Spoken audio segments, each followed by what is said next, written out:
deliberato verso dinamico. L'obiettivo del video di oggi è chiarire cosa sono realmente CQB deliberato e CQB dinamico. Intanto, prima di partire ti chiedo al brucio se sai di cosa parlo, e se no scoprirai sicuramente qualcosa che non ti farà dormire alla notte. E sì, così al brucio, perché devi saperlo dire almeno al brucio. Puoi provare a fare anche sta cosa con i tuoi amici e puoi farti grande. Dimmi senza pensare troppo in questo istante la differenza fondamentale tra deliberato e dinamico, e qual è meglio. Ti do 5 secondi, servono poche parole. Bene, se anche tu sei spalmato tra la falsa dicotomia deliberato uguale lento, dinamico uguale veloce, se ancora peggio ti schieri dietro uno piuttosto che all'altro, meglio che ti vedi almeno questo video riassuntivo e poi ti vai a vedere il mappazzone che ho fatto di quasi 2 ore proprio su questo argomento, mentre oggi ti voglio mostrare in breve come questi due approcci siano complementari, assolutamente complementari, non opposti. Spiegare perché e come storicamente e ovviamente attraverso le tecniche si è passati da uno all'altro, e spostare il focus da come entrare in una stanza a perché scegliere un certo tipo di approccio.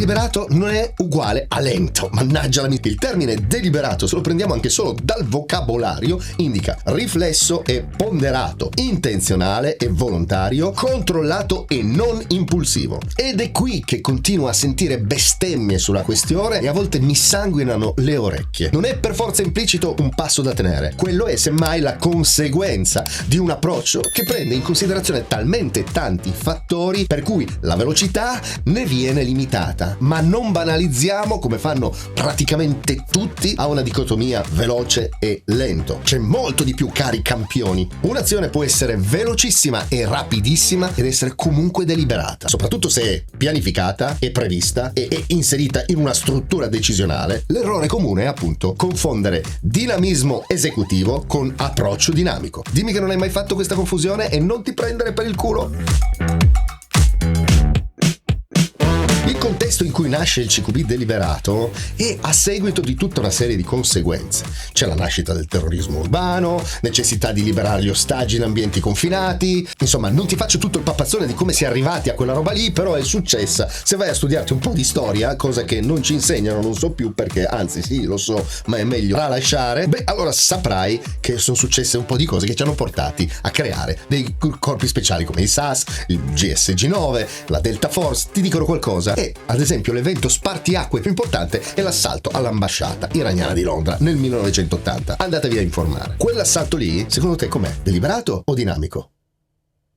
Cazzarola, hai sbagliato di nuovo. Assalto deliberato nella pianificazione, dinamico nell'esecuzione. Niente, non ce la puoi fare. Il CQB deliberato si basa su pianificazione meticolosa, intelligence dettagliata, studio scientifico dell'ambiente, controllo del tempo, uso strutturato della sorpresa. Il tempo qua non è il nemico, è una risorsa da progettare. Che si tratti dell'approccio deliberato o dell'approccio dinamico, il principio cardine è... non lo sai? E... vedi che sto video ti fa bene, vedi che diventi un nevisillo meglio. E l'iniziativa, caro Rambo delle querce, non ti abbattere. Quando parlo di combattimento è sempre così. La gente pensa che 40 palline al secondo e potenza di fuoco siano la parola d'ordine, e poi andate a giocare come galline decapitate senza una logica di squadra appena vi arrivano 2 pallini. Questo succede sempre e non provate a dirmi di no. Invece devi capire, caro Delta, che l'iniziativa è il cuore di qualsiasi combattimento. Chi agisce per primo controlla o tempo o ritmo o pressione psicologica. L'avversario è costretto a reagire e reagire costa di più. Nel CQB deliberato l'iniziativa è subordinata alla superiorità informativa, quindi quella dell'intelligence, non la velocità cieca. Stampatevelo sull'elmetto. Quindi quali sono i pilastri operativi del CQB deliberato? Vabbè, pianificazione, scomposizione dell'obiettivo in volumi, accessi, livelli, tutta la geometria operativa che puoi ottenere come info e oro colato. Non è comprare quante più granate possibili. Intenti chiari a ogni livello, anticipazione delle frizioni varie. Tutto questo riduce il carico decisionale durante il contatto. I processi cognitivi soffrono di overload e lì è veramente un casino. Lì sì che tiri le bestemmie vere se non sei preparato attraverso questi passaggi. Humint, Imint, Sigint, analisi predittiva, tutta roba che pensi sia stampata sulle confezioni del latte. Invece no, sono elementi di intelligence che servono al deliberato. Una serie di asset che ti salvano la buccia. Ma niente, il problema più grave è chi ha quel cazzo di box acceso. L'utilizzo dell'analisi predittiva, giusto per prenderne uno, non è leggere le carte dalla zingara, ma trasforma l'ignoto in variabile stimata, e lì sì che sei un vero nevisillo.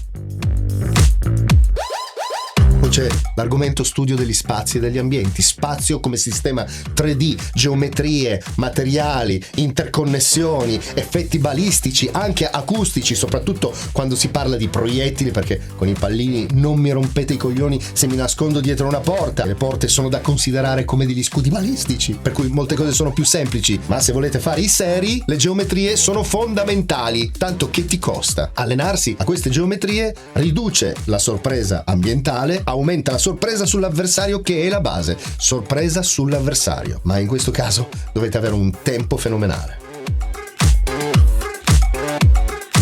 Il tempo è segmentato, non è lineare, non si reagisce al tempo, lo si impone. Ma oggi non entro nel dettaglio, se no ti scoppia la testa. Se vuoi c'è appunto il mappazzone da 2 ore che ho fatto e via, sei pronto per il Venezuela. Ma ti basti sapere che la struttura temporale è il cuore del deliberato.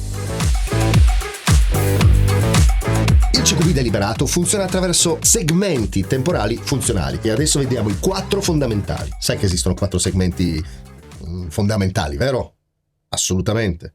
Sì. 1. Preparazione percettiva, settaggio dell'attenzione, definizione a monte di cosa sia rilevante e cosa no, e riduzione quindi delle sorprese cognitive. 2. Transizione spaziale. Secondo me stai ridendo e ti chiedi cosa sia la transizione spaziale. Di che cazzo sta parlando, Pio? Cambio di geometria operativa, a seconda della situazione, attraverso movimenti già decisi, stimoli parcheggiati e ben stabilizzati, e tutto questo deve essere una macchina perfetta. Poi c'è la fase di stabilizzazione dopo un'azione, assorbimento dell'inerzia magari eventuale, riallineamento fisico proprio, percettivo anche e cognitivo, dopodiché si può ricominciare, ma non prima di una punto 4 verifica, o se vuoi chiamala anche conferma, che è il confronto della realtà che ti circonda rispetto a quello che era il modello, attraverso quella che è una validazione dello stato in cui ti trovi, e tutto questo non presuppone nessun tipo di improvvisazione. Saltare uno di questi segmenti è uguale a un caos operativo. Fai te. Ora, se questo che ti ho appena detto è stato duro, puoi anche abbandonare questo video e non fa per te il CQB. Ma se invece ti interessa ancora capire qualcosa, a posto. Nel CQB deliberato, l'azione, ok, precede la stimolazione completa. La risposta è precaricata nella struttura temporale. Quando uno stimolo appare, non genera una decisione, attiva una decisione già presa. Fin qui ci sei? Quali sono i vantaggi di questa cosa? Riduzione della latenza decisionale, reagisci come un missile, meno ambiguità e appunto quello che dicevamo prima, meno overload cognitivo. Ora stiamo entrando sempre più dentro a quella che è la scomposizione di quelli che sono i processi, come funzioniamo. E vediamo come funzioniamo all'interno dei 2 mondi, dinamico o deliberato. Nel dinamico, chiamiamolo reattivo, abbiamo lo stimolo, la percezione, la decisione e poi l'azione. Nel deliberato abbiamo previsione, pianificazione, precaricamento, quindi strutturazione cognitiva, conferma e solo attraverso la conferma azione. Notate l'enorme differenza? Il tempo non si recupera con la velocità, si risparmia prima del contatto. E lo sai chi ha teorizzato questo processo decisionale in uno schema più comprensibile? Il colonnello John Boyd, colonnello dell'aviazione statunitense. Il ciclo Oda rappresenta il ciclo decisionale che passa nella nostra zucca attraverso l'osservazione, l'orientamento conseguente e l'azione derivata. In qualsiasi azione di combattimento questo avviene e quindi viene studiato in questa maniera. Qual è lo scopo? Lo scopo è ovviamente capire al meglio come fare a dirigere le proprie energie, le proprie risorse per sconfiggere un avversario e sopraffarlo. Il termine esatto è sopraffarlo. per Boyd vince chi è capace di completare prima il proprio ciclo Oda o di disarticolare quello dell'avversario. Nel CQB deliberato, Observe, Orient e Decide sono anticipati. Act è l'unica fase in tempo reale. L'unità opera dentro l'Oda dell'avversario. Il vantaggio è asimmetrico, non solo più veloce. E questa asimmetria, famose guerre asimmetriche, parlano di questo. È prettamente questa, non tanto quella tecnologica, che è una conseguenza della capacità di disarcionare l'avversario. Altra fesseria poco importante è avere coscienza dei tempi di reazione e lavorare proprio su quelli. Che fai? Non reagisci? Caro comando, il tempo di reazione umano sappi che è variabile, non è univoco, ma non variabile perché c'è quello più veloce, c'è quello più lento. No, sarebbe semplice. No, i tempi variano rispetto agli stimoli. C'è quello visivo che si aggira intorno ai 200-250 millisecondi, quello uditivo un po' più veloce che è 140-180 millisecondi e poi c'è quello tattile che è il più veloce di tutti, 120-150 millisecondi. 120, 120 è quello che si è studiato essere possibile nell'uomo. Al di sotto di quello non si va, almeno che si sappia, poi magari qualche supereroe che adesso scriverà nei commenti che riesce a fare più veloce, però a parte lui umano non ce la fa. Ma proprio come tempi di reazione neurologici. Poi adesso capiamo come si può azzerare questo tempo. Lo sai come si può azzerare questo tempo? Ad esempio, chi è già pronto a sparare vince contro chi deve ancora o riconoscere o imbracciare o decidere, ad esempio. Un esempio pratico per il CQB è il famoso slice the pie, approccio molto deliberato che cerca di analizzare tutto, dove l'operatore è già col dito sul grilletto praticamente e magari anche in puntamento. Lavora proprio su questa azione deliberata che è basata sui tempi di reazione. Esistono delle situazioni in cui vi trovate. Io nei miei corsi solitamente ne individuo 3 perché sono quelle che sono sufficienti. Corsi non soltanto legati al combattimento stile CQB, stile in ambienti confinati, ma anche mi riferisco soprattutto alla tattica e ai meccanismi tattici che insegno anche quando faccio scherma, ai miei allievi, agli schermidori, cose che vengono insegnate non solo da me, da chiunque conosca un minimo il combattimento. Ma nel caso specifico del CQB, perché è questo che mi interessa oggi, io ho individuato 3 stati non come luoghi di aggregazione sociale dove popoli della stessa natura si incontrano e decidono di auto-organizzarsi, non quel tipo di stato come situazione. Stato 1, avversario ignaro. Stato 2, avversario allertato ma non vi ha ancora localizzati. Stato 3, contatto visivo, in buona sostanza. Nello stato 1 l'avversario che è ignaro permette un deliberato dominante su tutta la linea. Nello stato 2, quando appunto l'avversario è allertato ma non vi ha ancora localizzati, è una scelta, quella che potrete operare in base a serie di fattori. Stato 3, quando c'è il contatto visivo, tendenzialmente si va in dinamico inevitabile. E adesso attenzione, la scelta del tipo di approccio dinamico deliberato o le varie vie di mezzo, se vogliamo, che esistano, qualcuno le teorizza, non è un interruttore, accendo, spengo, passo da uno all'altro, ma è come una manopola del volume, la dovete immaginare. Guai a immaginarsi che esiste solo uno o solo l'altro e che nelle varie situazioni di stato ci possa essere o uno o l'altro in base allo stato. No, ma oggi non ne parliamo. È una manopola.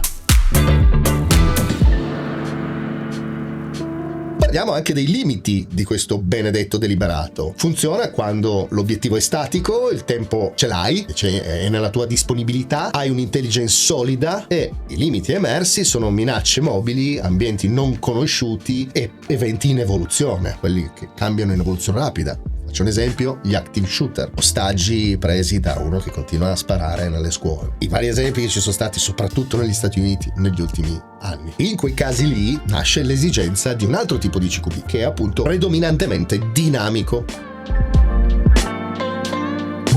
Il CQB dinamico nasce intorno appunto agli anni 90 a seguito di tutto il contesto di guerre asimmetriche che appunto affrontano soprattutto gli Stati Uniti, dell'urban warfare, dei civili presenti all'interno di questi contesti, del contatto improvviso che queste situazioni, questi contesti generano. Le sue caratteristiche sono velocità decisionale, adattamento continuo a quelle che sono le situazioni e una riduzione dell'esposizione al nemico. Quindi velocità massima. Si tratta di azioni che sono continue, senza sosta, senza riassestamento, o almeno nei limiti. E il principio base è speed beats perfection. Questo è la cosa che si tatuano quelli che sono sostenitori di questo approccio.